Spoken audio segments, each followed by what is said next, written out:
லூக்கா 9:5 இயேசு கிறிஸ்து தன் சீடர்களை ஊழியத்துக்கு அனுப்பும்போது, உங்களை ஏற்றுக்கொள்ளாதவர்கள் எவர்களோ அவர்களுடைய ஊரை விட்டு நீங்கள் புறப்படும் போது அவர்களுக்கு சாட்சியாக உங்கள் கால்களில் படிந்துள்ள தூசியை உதறி போடுங்கள்னு எதற்காக சொன்னார்னு தெரிஞ்சுக்கலாமா?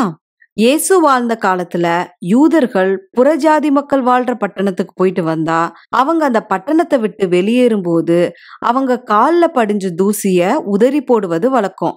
எதுக்காக இது மாதிரி செய்வாங்கன்னா, இனி புறஜாதிகளுக்கும் எங்களுக்கும் எந்த உறவும் இல்ல, புறஜாதியாருடனான உறவை முறித்து கொண்டு தமது ஊருக்கு வருவதற்கான அடையாள செயலா இப்படி செய்வாங்க. லூக்கா 9ஆம் அதிகாரத்துல உள்ள இதே சம்பவம் மத்தேயு 10ஆம் அதிகாரத்திலயும் எழுதப்பட்டிருக்கு.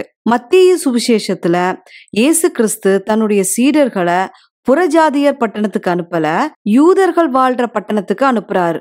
பின்ன எதற்காக உங்கள் கால்களில் படிந்துள்ள தூசியை உதறி போடுங்கள்னு சொல்றாரு? இயேசு வாழ்ந்த காலத்துல யூதர்கள் புறஜாதியினரை தேவனுடைய ராஜ்யத்துக்கு புறம்பானவர்களாக பார்த்தாங்க. ஆனா இயேசு தேவனுடைய ராஜ்யத்தை பற்றிய செய்தியை விசுவசிக்காதவங்கள தேவனுடைய ராஜ்யத்திற்கு புறம்பானவர்களா கருதினாரு. அப்ப இயேசுவை பொறுத்தவரை தேவனுடைய ராஜ்யம் பூமியில ஸ்தாபிக்கப்படும் போது தேவனுடைய ராஜ்யத்தை யாரெல்லாம் விசுவசித்து ஏற்றுக்கொள்ளலையோ அவங்க எல்லாரும் புறஜாதியினரை போல தேவனுடைய ராஜ்யத்துக்கு புறம்பானவர்களாக இருப்பாங்கன்னு அடையாளப்படுத்ததான் இப்படி செய்ய சொல்றாரு. அப்போஸ்தலர் 13ஆம் அதிகாரத்துல இதே மாதிரி ஒரு சம்பவம் நடக்குது. பவுலும் பர்னபாவும் யூதர்களுக்கு சுவிசேஷத்தை பிரசங்கிக்கிறாங்க. ஆனா அதை அவங்க ஏற்றுக்கொள்ளல. அங்க இருக்கிற புறஜாதிகள் சந்தோஷத்தோட அதை ஏத்துக்கிறாங்க. யூதர்கள் சுவிசேஷத்தை ஏற்றுக்கொள்ளாம பவுலையும் பர்னபாவையும் துன்பப்படுத்தி எல்லைக்கு புறம்பாக அவங்கள துரத்தி விடுறாங்க.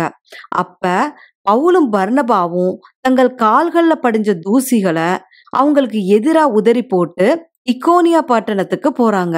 தேவன் தம்முடைய குமாரன் மூலமா அவருடைய ராஜ்யத்தை இந்த பூமியில ஸ்தாபிக்க போறாரு. யாரெல்லாம் நித்திய ஜீவனுக்கு நியமிக்கப்பட்டாங்களோ அவங்க எல்லாரும் தேவனுடைய ராஜ்யத்தை பற்றிய சுவிசேஷத்தை விசுவசிச்சாங்க.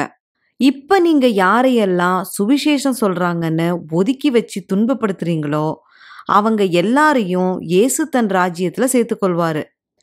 யாரெல்லாம் சுவிசேஷத்தை தள்ளி சொல்றவங்களை துன்பப்படுத்தினாங்களோ அவங்க ராஜ்யத்துக்கு புறம்பே தள்ளப்படுவாங்க. அங்க அழுகையும் பற்கடிப்பும் தான் இருக்கும். அதுக்குதான் இப்ப தூசியை உதறி போடுங்கன்னு சொல்றாரு.